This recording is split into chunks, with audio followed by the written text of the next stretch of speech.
Hi guys, तो आज की वीडियो में हम सोलो लेवलिंग सीजन 3 के एपिसोड नंबर 3 को देखने वाले हैं। तो लास्ट एपिसोड में हमने देखा था कि जापान के शिंजुको में एक एस रैंक का गेट अपीयर होता है और इसके बाद ना हमें जापान के हंटर एसोसिएशन का सीन दिखाया जाता है, जहाँ पे कुछ लोग आपस में बात कर रहे थे कि मुझे तो यकीन ही नहीं हो रहा कि अभी जापान के कुछ मेजर गिल को ना एक साथ मीटिंग के लिए बुलाया जा रहा है। और इसके बाद तभी उन बंदों की नजर ना ब्लेड गिल के ऊपर जाती है और वो बंदे लोग ना उनकी बेइज्जती कर रहे थे कि वो लोग एक रेड पे गए थे और वहां पे काफी गंदी तरीके से फेल होके आ गए। और जो बचे हुए ब्लेड गिल के मेंबर होता है ना, वो अभी काफी ज्यादा गुस्सा हो रहे थे, उनको ना ये चीज बिल्कुल भी अच्छा नहीं लग रहा था। और वो बंदे लोग ना इतना ज्यादा डर जाते हैं ना कि अपनी बैडस आंखें दिखाते हैं और वो देखियो बाकी के बंदे वहां पे काफी ज्यादा डर जाते हैं और चुपचाप वहां से भाग जाते हैं। और वहां पे एक बंदा बात करने लगता है कि ये लोग ना गोतो के जाने के बाद काफी ज्यादा फालतू बोलने लगे हैं और पहले इनकी औकात नहीं होती थी कि हमसे ढंग से बात कर सके। और इसके बाद फाइनली वहां की मीटिंग स्टार्ट हो जाती है और एक बंदा वहां पे बोलने लगता है कि हंटर एसोसिएशन अभी कुछ भी नहीं कर रहा और यहाँ पे एक एस रैंक का गेट अपीयर हो गया है। मान लो वो डेंजन ब्रेक हो जाता है तो आखिरकार जापान क्या करेगा। और वहां पे कुछ बंदे ये भी बात करने लगता है कि हमारे यहाँ के अब एस रैंक के हंटर उतने ज्यादा कैपेबल नहीं है कि वो एक एस रैंक के गेट को अपीयर कर सके, मतलब कि क्लियर कर सके गोतो के जाने के बाद। बट उनको क्या पता भाई, ये एस रैंक से ना काफी ज्यादा अप का गेट है, मतलब कि गेट ना एस रैंक से भी काफी ज्यादा खतरनाक है, आगे आपको पता लगेगा। और वहां पे सभी लोग ना यही बात कर रहे थे कि इस काम को ना केवल एक नेशनल लेवल हंटर ही है जो कि कंप्लीट कर सकता है। और सभी के ना वहां पे अलग अलग विचार बन रहे थे। और इसके बाद तभी सुगिमितो ना एक बंदे की बात करने लगता है और वो बंदा ना बैरियर बनाने में ना काफी ज्यादा एक्सपर्ट था और वो काफी कमाल का हंटर भी था। बट हमें उस बंदे का नाम या फिर कुछ बताया नहीं जाता, आगे पता लगेगा। और इसके बाद हमें जिन्वो का सीन दिखाया जाता है जो कि सोच रहा था कि मेरा फाइनली 101 लेवल कंप्लीट हो गया। और वो बताने लगता है कि 100 लेवल पे उसको डबल डेजर्ट की मिली थी और साथ ही 101 लेवल पे ना उसका काफी ज्यादा लेवल अप भी हुआ था। और अभी उसके दिमाग में ये चल रहा था कि जब उसका 102 लेवल हो जाएगा तो उसके बाद क्या होगा उसके साथ। और जैसे वो गाड़ी लगा के ना बाहर निकलता है ना गाड़ी से और जाने वाला होता है, तभी उसकी नजर ना किसी के ऊपर जाती है और हमें वो लड़की भी दिखाई जाती है। और वो लड़की ना चाह होती है और चाह को भी जैसे रियलाइज होता है कि जिन्वो ने उसको देख लिया, वो ना फटाक से वहां से जाने की कोशिश करती है। और तभी अचानक से जिन्वो ना चाह के पास चला जाता है और बोलता है कि आखिरकार तुम मुझे देख के ऐसे भाग क्यों रही हो। और चाह जैसे जिन्वो को देखती है तो लिटरली भाई वो काफी ज्यादा शर्माने लगती है, मतलब कि उसका दिमाग काम करना वहां पे बंद हो जाता है एक तरह से। और तभी चाह बताते है कि मैं ना अपना कार तुम्हारे पार्किंग में लगा के भूल गई थी। और जिन्वो भी रियलाइज करता है कि ये बात तो उसने सही बोला। और चाह इसके बाद बोलने लगते है कि क्या तुम अभी फ्री हो। और इसके बाद वो सोयून के बारे में भी सोचने लगते हैं कि सोयून ना जिन्वो के गिल में एंटर कर चुकी है और जिन्वो ने मुझे अपने गिल में नहीं लिया। और उसके दिमाग में तो ये भी चल रहा था कि क्या सोयून मेरे से ज्यादा अच्छी है। और इसके बाद तभी उसको कुछ बात रियलाइज होती है और तभी वो बोलते हैं कि मुझे ना मिन ने तुम्हें एक मैसेज देने के लिए बोला है और ये ना तुम्हारे पावर से रिलेटेड है। और ये सुनकर ना जिन्वो भी वहाँ पे काफी ज्यादा हैरान हो जाता है। और तभी जिन्वो बोलता है कि अच्छा अब इसके बारे में ना ऊपर चल के बात करेंगे। और दोनों उसके गिल में आ जाते हैं और वहाँ पे जिन्वो और चाह के अलावा कोई भी नहीं था। यूजिन अपने काम से बाहर गया था और चाह ना वहाँ पे काफी ज्यादा शर्माने लगते हैं क्योंकि भाई एक लड़का और एक लड़की एक घर में अकेले थे। और इसके बाद तभी जिन्वो बोलता है कि अच्छा मुझे ये बताओ क्या आखिरकार तुम मुझे क्या बताने वाली थी। और इसके बाद चाना अपने सपने के बारे में बताने लगते हैं जहाँ पे मिन ने उसको बताया था कि जिन्वो को बता देना कि वो अपने पावर से थोड़ा सावधान रहे और उसने मुझे कभी ना खत्म होने वाले ताकत के अंदर खींचा है और जो मैं पहले था वो मैं अब बिल्कुल भी नहीं हूँ। और मेरे सेंसेस ना हमेशा के लिए जिन्वो के साथ जुड़ गए हैं और मुझे कभी कभार ऐसा फील होता है कि मैं उसका स्लेव बन जाऊं और मेरा मन करता है कि मैं हमेशा उसका स्लेव बने रहूं। और सबसे हैरानियत की बात तो यह है कि मुझे करने में काफी ज्यादा अच्छा लग रहा है, मैं नहीं चाहता हूँ उसके बाद भी मुझे करने में अच्छा लग रहा है। और चाह को ना मिन की बातें कुछ भी समझ में नहीं आती और वो बोलती है क्या आखिरकार तुम क्या कहना चाहते हो। और मिन बताने लगता है कि जिन्वो की पावर ना एकदम इनक्रेडिबल है और वो ना एक इकलौता बंदा है इस टाइप का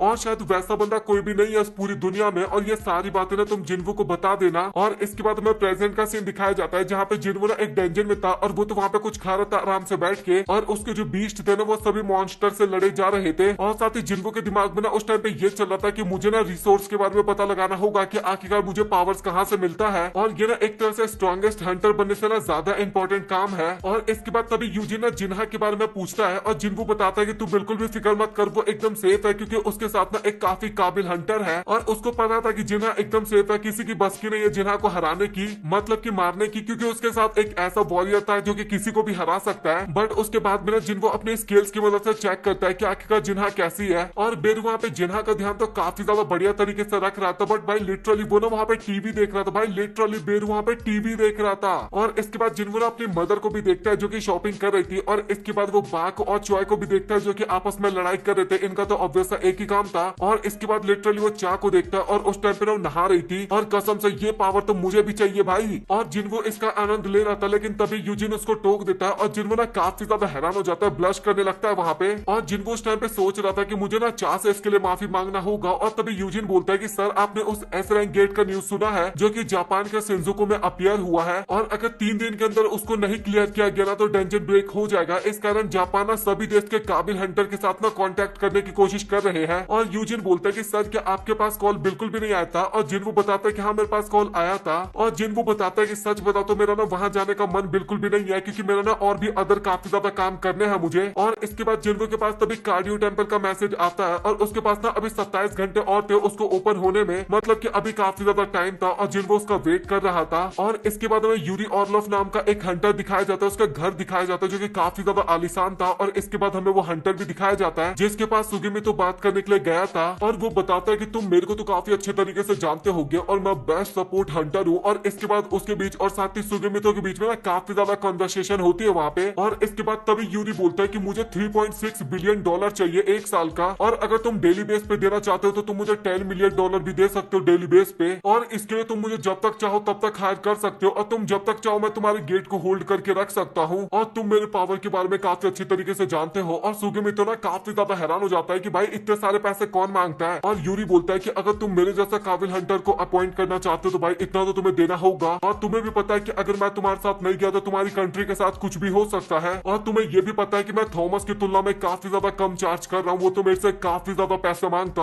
और तभी मिनोरू बोलता है कि कनाई तुम्हें पता है क्या एक रशियन जब ज्यादा ड्रिंक कर लेता है तो क्या बोलता है? और कनाई बोलते है कि मुझे इसके बारे में तो नहीं पता, बट मुझे इसकी बातें सुनकर ना ज्यादा अच्छा नहीं लग रहा। और यूरी ना इसके बाद भाई काफी ज्यादा वहाँ पे बेइज्जती मारने लगता है एक जापानीज हंटर की, और वो बोलने लगता है तुम्हारी औकात नहीं है मुझे अपॉइंट करने की, और अगर तुम लोग मेरे जूतों को चाटोगे तो शायद मैं तुम्हारी बात मान भी सकता हूँ। और गोतो के जाने के बाद मतलब कि लिटरली भाई जापान की इज्जत ना काफी ज्यादा कम हो गई बाकी हंटर्स के लिए भी। और यूरी जब उनकी बेइज्जती कर रहा था ना उस टाइम पे ना मिनोरू को बिल्कुल भी अच्छा नहीं लग रहा था, मिनोरू और कनाई को। और तभी यूरी ना उनको ट्रैप कर देता है और बोलता है कि अब तुम्हारी बस के तो तुम हिल के दिखाओ, और जब तक अब मैं नहीं चाहूंगा तुम 1 इंच भी नहीं हिल पाओगे यहाँ से, और अगर तुम्हें विश्वास नहीं हो रहा तो तुम ट्राई करके देख सकते हो। और मिनोरू और कनाई को ना भाई लिटरली वहाँ पे पावर्स पता चल पा रही थी यूरी की, वो ना बिल्कुल भी अपने आप को मूव नहीं कर पा रहे थे। और यूरी बोलने लगता है कि अच्छा मैं तुम्हारे ऊपर एक ऑफर और दे देता हूँ, मैं तुम्हारे देश की तो रक्षा करूंगा ये तो कंफर्म है, उसके साथ मैं तुम्हारे दोस्तों को भी अभी छोड़ दूंगा, नहीं तो अभी पता है कि तुम्हारे दोस्तों के साथ कुछ भी हो सकता है। और सुगेमितो ना अभी काफी ज्यादा प्यार से यूरी से बात करने लगता है और बोलता है कि मुझे नहीं पता कि आप जितना अमाउंट मांग रहे हो हमारी गवर्नमेंट उतना अमाउंट दे भी पाएगी या फिर नहीं, बट हम उनसे बात करने की कोशिश करेंगे। और इसके बाद जिनको का सीन दिखाया जाता है जो कि कहीं पे जा रहा था, और उसकी मदर बोलती है कि मुझे ना तुम्हारी काफी ज्यादा फिक्र हो रही है। और जिनको बोलता है कि मम्मी अब तो मैं काफी ज्यादा स्ट्रॉन्ग हो गया, अब तो मेरी फिक्र मत क्या करो, और वैसे मेरा एक अपॉइंटमेंट है और मुझे वहाँ पे बात करने के लिए जाना है। और जैसे जिनको बाहर जाने वाला होता है ना तभी उसके पास नोटिफिकेशन आता है, और जो डबल डेंजन वाली चाबी का जो टाइमिंग था ना फाइनली खत्म हो जाता है। और इसके बाद जिनको को भी पता चल जाता है कि आखिरकार वो डेंजन कहाँ पे अपीयर हुआ है। और इसके बाद में जिन्हा के स्कूल का सीन दिखाया जाता है जहाँ पे काफी गंदा वाला डिस्ट्रक्शन हो रखा था, और वहाँ पे ना अचानक से एक और गेट अपीयर हो गया था, और वहाँ पे ना अगेन काफी ज्यादा बकवास होने लगता है, मतलब कि हंटर एसोसिएशन के बंदे ना जिनको को अगेन वहाँ पे नहीं जाने देते और बोलते कि आपके पास परमिट नहीं है इस कारण हम आपको अंदर नहीं जाने दे सकते। लेकिन जिनको को तो पता था कि आखिरकार वो डेंजन कौन सा है, और वो ना उनकी बात बिल्कुल भी नहीं सुनता और चुपचाप अंदर घुस जाता है। और डेंजन के अंदर ना हमें काफी बड़ा सा गेट दिखाया जाता है, और वहाँ पे ना पहले से ही काफी सारे हंटर्स थे, और उन हंटर्स को ना ये भी नहीं पता था कि आखिरकार ये गेट कैसे ओपन होगा। और इसके बाद तभी वहाँ पे जिनको पहुंचता है और वो बोलता है कि तुम लोग ना अभी काफी गंदा ट्रैप में फंसने वाले हो। और बाकी हंटर्स भी ना जिनको को देख के काफी हैरान होते हैं और बोलते हैं कि भाई आखिरकार तू है कौन। और जिनको बोलते हैं कि क्या तुम में से कोई भी डबल डेंजन का सर्वाइवर है यहाँ पे, और किसी को भी नहीं पता चल रहा था कि आखिरकार जिनको क्या बोल रहा है। बट वहाँ पे एक हंटर जो होता है वो पहचान जाता है कि जिनको एस रैंक का हंटर है, और जिनको बताने लगता है कि इस डेंजन के अंदर ना एक काफी खतरनाक सा बीस्ट है और तुम में से कोई भी उनको नहीं हरा सकता, और सच बताओ तो उनको केवल मैं ही हरा सकता हूँ, और मुझे उनसे एक काफी बड़ा बदला भी लेना है, काफी पुराना बदला। और इसके बाद जिनको दरवाजे के पास जाता है और उसमें लॉक लगा हुआ था, और तभी जिनको अपनी जेब से चाबी निकालता है और फाइनली उस लॉक को खोलता है। और इसके बाद तभी उस स्ट्राइक स्क्वाड का कैप्टन आता है और वो बोलता है कि सर हमारे पास एंट्री परमिट है, और वैसे देखा जाए तो आपके पास कोई भी अधिकार नहीं है इस डेंजन के अंदर एंटर करने का। और वहाँ पे सभी लोग ना जिनको की बातों को टाले जा रहे थे और अपने कैप्टन की बात मान रहे थे, मतलब कि जिनको को अंदर नहीं जाने देना चाहते थे वो सभी लोग। और लिटरली वो लोग ये बोलने लगता है कि हमें पता है कि आप एक ऐसे रैंक के हंटर हो, बस इसका मतलब ये तो नहीं कि आप अपनी मनमानी करोगे वहाँ पे। और जिनको बोलता है कि अच्छा तुम्हें ट्राई करना तो तुम कर सकते हो, और वो बोलता है कि तुम में से कौन पहले जाना चाहेगा इस डेंजन के अंदर। और स्ट्राइक स्क्वाड का कैप्टन बोलता है कि मैं जाऊंगा। और इसके बाद जैसे वो कैप्टन डेंजन के अंदर जाता है तभी उसके पास नोटिफिकेशन आता है कि इसके पास एंट्री परमिट नहीं है इस डेंजन के अंदर आने का। और तभी एक बीच ना काफी तगड़ा वाला अटैक करता है वहाँ पे उसके ऊपर, बट वहाँ वहाँ पे जिन्वो था वो काफी आसानी से उसे बचा लेता है। और भाई उस बीस्ट को भी देखो कैसे देख रहा था कि भाई कोई आएगा अंदर, मुझे मारना है, जल्दी आ जाओ भाई। और जिन्वो बोलता है कि मैंने तुम्हें बोला था ना कि तुम बिल्कुल भी नहीं लड़ पाओगे। और उस बंदे को भी पता चल गया था कि भाई ये औकात से बाहर है, मतलब कि इन्हें जाने देते अंदर। और जिन्वो बोलता है कि तुम सभी का काम है अभी बाहर जाके हंटर एसोसिएशन को डबल डेंजन के बारे में बताने का, और उन्हें सबको समझ में आ जाएगा इसके बाद। और इसके बाद जिन्वो जैसे डेंजन के अंदर एंटर करता है ना दरवाजे के अंदर, तभी वो गेट ना अचानक से बंद हो जाता है। और इसके बाद फाइनली जिन्वो जहां से शुरू किया था वहीं पे पहुंच जाता है। बट इस बार जिन्वो काफी ज्यादा डिफरेंट है, पहले की तुलना में अभी काफी ज्यादा स्ट्रांग हो गया है। और जिन्वो के दिमाग में अभी ये चल रहा था कि अभी मुझे सारे आंसर चाहिए, और उसका आंसर देने वाला तो आर्किटेक्ट ही था। और इसके बाद जिन्वो फाइनली आर्किटेक्ट के सामने खड़ा होता है और बोलता है कि अब टाइम आ चुका है, तुझे आंसर देना पड़ेगा। मतलब कि इस बार एकदम चौड़ में खड़ा होता है भाई, कायरो की तरह बिल्कुल भी नहीं। और इसके बाद आर्किटेक्ट भी ना काफी क्रीपी वाली स्माइल करता है और बोलता है कि मैं तुम्हें देख सकता हूँ कि तुम फाइनली यहाँ तक पहुंच चुके हो।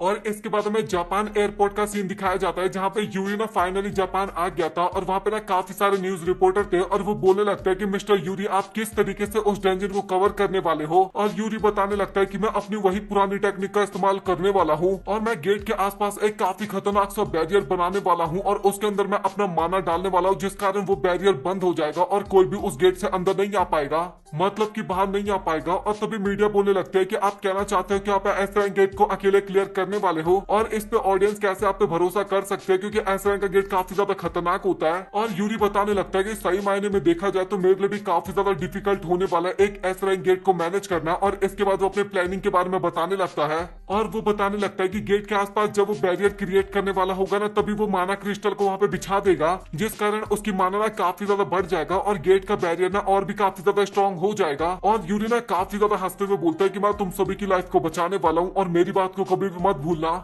और चेयरमैन भी यूरी की बात को सुन रहे थे, और वो बोलने लगता है कि मुझे लगता नहीं कि यूरी अकेले उस गेट को मैनेज कर पाएगा, और अगर कुछ भी प्रॉब्लम हुआ तो हमें पता है कि जापान का क्या हाल होने वाला है इसके बाद। और इसके बाद तभी अचानक से चिंचुल के पास कॉल आता है, और कॉल पे जो बंदा था ना वो बताने लगता है कि एक काफी इंपॉर्टेंट न्यूज है। और वो बताता है कि आपको स्कूल वाला डेंजन तो मालूम ही होगा जहाँ पे गेट अपीयर हो गया था, और वहाँ पे अचानक से एक और गेट अपीयर हो गया है। और सबसे प्रॉब्लम की बात तो ये है कि बताया जा रहा है कि वो डबल डेंजन है। और ये सुन के ना चिंचुल भी काफी ज्यादा हैरान हो जाता है। और इसके बाद में अगेन जिन्वो का सीन दिखाया जाता है जो कि आर्किटेक्ट के सामने खड़ा था, और आर्किटेक्ट के सामने जो टैबलेट था जिसके अंदर सारी चीजें लिखी हुई थी, तभी ना वो आर्किटेक्ट ना उस टैबलेट को तोड़ देता है जिन्वो के सामने। और आर्किटेक्ट बोलने लगता है कि तुम्हें देख के एकदम साफ पता लग रहा है कि तुम काफी ज्यादा ताकतवर हो गए हो। और जिन्वो भी बोलता है कि मुझे लगता है कि ये जो आपने लिखा था टैबलेट के ऊपर, ये कमांड किसी भी काम का नहीं था। और आर्किटेक्ट बोलता है कि नहीं, ये बहुत ही ज्यादा काम का था, बट ये अभी किसी भी काम का नहीं रहा। और इसके बाद तभी जिन्वो बोलता है कि अच्छा मुझे तुम्ही ने यहाँ पे बुलाया है ना। और आर्किटेक्ट काफी ज्यादा हंसते हुए वहाँ पे यस बोलता है। और तभी जिन्वो बोलता है कि क्या तुम मैजिकल बीस्ट तो नहीं हो ना। और आर्किटेक्ट बोलने लगता है कि मुझे लगता है कि तुमने काफी गलत क्वेश्चन पूछ लिया है, तुम्हें सबसे पहले ये पूछना चाहिए कि आखिरकार मैं कौन हूँ, और तुम्हें उसके बाद ये पूछना चाहिए कि आखिरकार तुम कौन हो। और मुझे पता है कि तुमने ये तो सोचा ही होगा कि आखिरकार कोई भी बीस्ट तुम्हें मारना क्यों नहीं चाहता, और तुम्हारा फाइनल मैच अभी स्टार्ट होने वाला है। और अगर तुम आखिरी तक टिके रहे, तुमने सबको हरा दिया, तो मैं तुम्हें एज अ रिवॉर्ड के तौर पे कुछ भी बताने के लिए एकदम तैयार हूँ। और इसके बाद सभी स्टैचू ना जिन्वो की तरफ बढ़ने लगता है उसको मारने के लिए, और जिन्वो बिना बैटल के लिए ना अपने सभी शैडो सोल्जर्स को समन करने लगता है। बट मेन बात तो यही होती है कि इस डेंजन के अंदर जिन्वो अपने शैडोज का इस्तेमाल नहीं कर पाता। और आर्किटेक्ट भी बोलने लगता है कि तुम यहाँ पे चीटिंग बिल्कुल भी नहीं कर सकते, तुम्हें ईमानदारी से लड़ना होगा, मुझे तुमसे यहाँ पे मिलना है, ना कि तुम्हारे सर्वेंट से। और इसके बाद तभी जिन्वो के पास एक नोटिफिकेशन भी आता है जहाँ पे उसको बताया जाता है कि वो इन्वेंट्री से ना कुछ परचेज भी नहीं कर सकता, और ना ही वो पोशन या फिर बाकी के आइटम्स को कलेक्ट कर सकता है, और ना ही डेली क्विस्ट के रिवॉर्ड को कलेक्ट कर सकता है। मतलब कि अभी जिन्वो को ना वन भी मतलब कि अगेंस्ट में जितने हो उन सभी के साथ बैटल करना होगा। और इसके बाद जिन्वो को पता लग गया था कि ये बैटल काफी ज्यादा खतरनाक होने वाला है। और इसके बाद तभी एक सोल्जर ना जिन्वो के ऊपर अटैक करता है, बट तभी जिन्वो ना उसके वेपन को ना काफी आसानी से पकड़ के तोड़ देता है, और वो ना उसी की तरफ फेंक के मारता है, उसी मॉन्स्टर की तरफ। और इसके बाद वो स्टैचू में ना अपनी तलवार को बाहर निकाल रहा होता है, लेकिन तभी जिन्वो ना अपने लात की मदद से ना उस स्टैचू को डिस्ट्रॉय कर देता है। और इसके बाद दूसरा स्टैचू ना अटैक करने के लिए जाता है जिन्वो के ऊपर, लेकिन तभी जिन्वो अपना डैगर को बाहर निकालता है और सबसे पहले उसकी तलवार को काटता है, और इसके बाद उसे भी ढेर कर देता है। और इसके बाद लगातार जिन्वो ना वहाँ पे काफी सारे मॉन्स्टर को मारने लगता है, और जिन्वो ना काफी आसानी से उन सभी को क्लियर किया जा रहा था। और अभी ना जिन्वो को उन सभी को मारने में ना उतना ज्यादा दिक्कत भी नहीं हो रहा था, काफी आसानी से वो मारे जा रहा था। और आर्किटेक्ट भी ना हवा में उड़ के ना सारी बैटल को देख रहा था, और वो बोलने लगता है कि तुम्हें देख के इतना तो एकदम साफ पता लग गया कि तुमने काफी सारी पावर्स को अचीव कर लिया अपनी बॉडी के अंदर, और तुम्हारी पावर्स को देख के अभी मुझे काफी ज्यादा अच्छा लग रहा है। और जिन्वो भी ना एक साथ ना भाई काफी सारे सोल्जर्स से लड़ाई कर रहा था, वहाँ पे अटैक ब्लॉक कर रहा था काफी सारे सोल्जर्स का। और जिन्वो को ना इतना एहसास हो रहा था कि वो ना अभी इन सभी स्टैचू को ना काफी आसानी से हरा सकता है। और इसके बाद तभी आर्किटेक्ट बोलता है कि मुझे पता है कि अभी तू काफी ज्यादा स्ट्रॉन्ग हो गया है, बट अभी मैं इस बैटल को जल्दी से खत्म करने वाला हूँ। और तभी जिन्वो को ना वहाँ पे कुछ काफी खतरनाक सा एहसास होता है। और इसके बाद वो जो गॉड वाला स्टैचू होता है ना, जो कि कुर्सी पे बैठा रहता है, वो भी अभी खड़ा हो जाता है बैटल के लिए। और वो स्टैचू भी ना अभी काफी क्रीपी वाली स्माइल कर रहा था और ये देखने में सच में काफी ज्यादा बैडेस लग रहा था। और इसके बाद हमें चेयरमैन और साथ ही मासामोटो का ना मीटिंग दिखाया जाता है। और मैं आपको बता दूं, ये ना जापान के हंटर एसोसिएशन के चेयरमैन थे। और मासामोटो वहाँ पे बताने लगता है कि हमारे जितने भी ऐसे स्टोन हमें मिले थे ना जेजू आइलैंड से, हम उन सभी को ना गिव अप करते हैं, वो सब है हम आपको देते हैं। और चेयरमैन को समझ में नहीं आता कि आखिरकार ऐसा वो क्यों कर रहे हैं। और मासामोटो बताने लगता है कि इसके बदले ना हम जिन्वो को हायर करना चाहते हैं। और चेयरमैन बोलने लगता है कि मुझे माफ करना कि मैं तुम्हें डिसअपॉइंट कर रहा हूँ, बट रियल बात तो ये है कि जिन्वो हमारे हंटर एसोसिएशन के साथ जुड़ा ही नहीं है। और मासामोटो बोलने लगता है कि हाँ मुझे इसके बारे में पता है, बट मुझे इतना भी पता है कि आप और साथ ही हंटर एसोसिएशन चाहोगे ना तो जिन्वो हमारे साथ जा सकता है। बस हमें एक मौका चाहिए ताकि हम उसके सामने थोड़ा नेगोशिएट कर सके। और चेयरमैन ना उस कॉन्ट्रैक्ट के बारे में देखने लगता है और सोचते हैं कि देखा जाए तो जिन्वो के लिए ना काफी बढ़िया है। और इसके बाद वो कॉन्ट्रैक्ट को ना टेबल के ऊपर रख देते हैं। और इसके बाद चेयरमैन बोलने लगता है कि अभी इस मीटिंग में ना केवल हम ही दोनों यहाँ पे बात करेंगे और तुम्हारा जो ट्रांसलेटर है इसको अभी बाहर भेज दो। और मासामोटो भी बोलने लगता है कि चेयरमैन क्या आपको जापानीज आती है? और चेयरमैन बोलता है कि हाँ मुझे आती है जापानीज। और इसके बाद जो ट्रांसलेटर थे ना वो दोनों ही बाहर चले जाते हैं। और इसके बाद चेयरमैन बोलने लगता है कि अगर तुम्हारी ये कोई घटिया सी चाल है ना तो तुम इसको अभी रद्द कर दो। और मासामोटो बोलने लगता है कि आखिरकार आप क्या कहना चाहते हैं? और चेयरमैन बताता है कि मुझे पता है कि ब्लेड गिल ने तुम्हारे साथ जो भी रिश्ता था वो सभी तोड़ दिया है। और ये सुनकर ना मासामोटो वहाँ पे काफी ज्यादा हैरान हो जाते हैं और बोलता है कि आखिरकार तुम्हें इसके बारे में कैसे पता? और चेयरमैन बोलने लगता है कि मुझे ये भी पता है कि ब्लेड गिल को हंटर एसोसिएशन की तरफ से जो फंड मिलता था तुमने वो भी देना बंद कर दिया है और अभी जो केवल सरकार की तरफ से जा रहा है उनको वही मिल रहा है बस।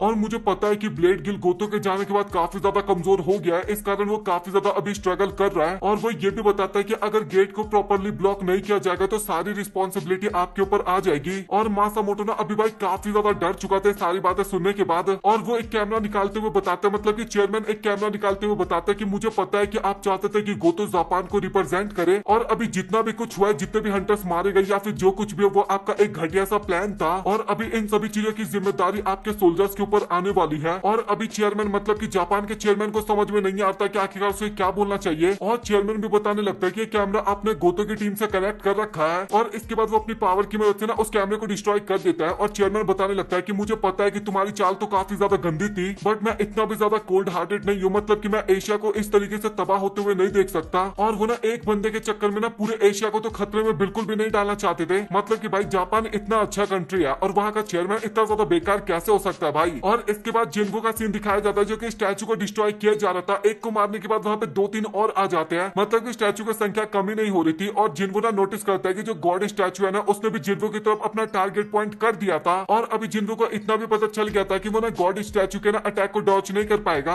और इसके बाद तभी वो कमांडर टच टेक्निक का इस्तेमाल करता है और जितने भी स्टैचू थे ना वो सभी हवा में उड़ने लगते हैं। और तभी गॉड स्टैचू का भी अटैक ना सीधा उन सभी स्टैचूज के ऊपर जाके लगता है। और जिन्वो का कमांडर टच स्किल था ना वो भी अपने फाइनल फॉर्म में इवॉल्व हो गया था, जिसका नाम कमांडर अथॉरिटी था। और जिन्वो ने फाइनली उस अटैक को डॉच कर लिया था। और वो सोच रहा था कि अगर मैं हल्का सा भी इस अटैक से नहीं बच पाता ना तो भाई मैं टै भी बोल सकता था। और इसके बाद जिन्वो ने सबसे पहले गॉड स्टैचू को मारने की सोचता है। और गॉड स्टैचू जो था ना वो भी भाई जिन्वो के ऊपर सीधा पैर से अटैक करता है अपने। और लिटरली जहाँ पे गॉड स्टैचू पैर रखता है ना भाई वहाँ का जमीन ना पूरा का पूरा डिस्ट्रॉय हो जाता है। बट जिन्वो ने ना उसके अटैक को ना काफी आसानी से डॉच कर लिया था और वो ना गॉड स्टैचू की तरफ काफी स्पीड में जा रहा होता है। लेकिन गॉड स्टैचू भी उसके ऊपर अटैक करने के लिए एकदम रेडी था। बट तभी जिन्वो ना अपने कमांडर अथॉरिटी का इस्तेमाल करता है और सीधा उस स्टैचू के शोल्डर पे जाके बैठ जाता है। और जैसे गॉड स्टैचू का बीम अटैक खत्म होता है ना, मतलब कि लेजर अटैक, तभी वो जिन्वो को देखता है जो कि उसके शोल्डर पे बैठा हुआ था। और तभी वो अपने दोनों डैगर निकालता है और स्टैचू के ना काफी ज्यादा कट लगाने लगता है। बट ज्यादा कुछ असर नहीं होता, उसके गाल पे ना बस हल्के फुल्के स्क्रैच लगते हैं। और जिन्वो सोचता है कि कोई बात नहीं, मेरा डैगर काम नहीं किया तो क्या हो गया, अभी मैं अपनी पावर्स का इस्तेमाल करने वाला हूँ यहाँ पे। और इसके बाद जिन्वो ना एक काफी खतरनाक सा अटैक करता है और गॉड स्टैचू का जो फेस होता है ना वही तोड़ देता है। और जिन्वो का अटैक देखने के बाद ना आर्किटेक्ट भी काफी ज्यादा हैरान होता है और बोलता है कि मुझे लगा नहीं था कि तुम इस तरीके के अटैक्स भी सीख पाओगे। और जिन्वो ने केवल एक ही पंच नहीं मारता बल्कि वहाँ पे और भी काफी ज्यादा पंचेस मारता है। और फाइनली वो ना गॉड स्टैचू को वहीं पे चित कर देता है। और तभी जिन्वो के आसपास ना और भी काफी सारे सोल्जर्स आ जाते हैं। बट जिन्वो वहाँ पे तभी अपने कमांडर अथॉरिटी टेक्निक का इस्तेमाल करता है और उसके आसपास वहाँ पे जितने भी स्टैचू थे ना भाई एक ही अटैक में ना उन सभी को ढेर कर देता है। और फाइनली वहाँ के जितने भी स्टैचू थे ना वो सभी खत्म हो जाते हैं। और अभी आर्किटेक्ट भी ना काफी ज्यादा ताली बजाने लगता है जिन्वो के लिए, और जिन्वो भी बोलता है कि अब तुझे अपने प्रॉमिस निभाने का टाइम आ गया। और आर्किटेक्ट हंसते हुए बोलता है कि भाई तू पागल वागल है क्या, तुझे दिख नहीं रहा कि मैं अभी तक जिंदा हूँ, तेरा आखिरी रास्ता मैं हूँ, मुझे कंप्लीट करके तुझे आगे जाना होगा। और अभी जिन्वो के सामने ना एक क्विज आ गया था, और इस क्विज के अंदर ना जिन्वो को ना 10 मिनट के अंदर अपने अपोनेंट को हराना था, और अगर वो ऐसा नहीं करता है तो उसका हार्ट बीट ना रुक जाएगा, मतलब कि क्या होगा उसके बाद तो आपको पता ही है। और आर्किटेक्ट भी बोलने लगता है कि मैं इस सिस्टम का आर्किटेक्ट हूँ, और क्या तुम सेटिस्फाई हो मेरे आंसर से। बट यहाँ पे क्या होने वाला है अगर आपको ये जानना है तो आपको अगली वीडियो का वेट करना है। और अगर आप लोगों को वीडियो पसंद आए तो वीडियो को लाइक कर दिया जाएगा। और अगला एपिसोड भी काफी ज्यादा मजेदार होने वाला है, क्योंकि मुझे पता है कि बेरू और जिन्वो के बैटल में उतना ज्यादा मजा नहीं आया था, क्योंकि वो एक तरफा बैटल था। बट अभी जो बैटल होने वाला ना वो एक तरफा बैटल नहीं होने वाला, बैटल भी एकदम दमदार होने वाला है। तो बैटल का वेट करना, और अगर आपको वीडियो पसंद आए वीडियो को लाइक कर देना, चैनल को सब्सक्राइब कर देना। मिलता है आप लोगों से अगली वीडियो में, तब तक के लिए गुड बाय।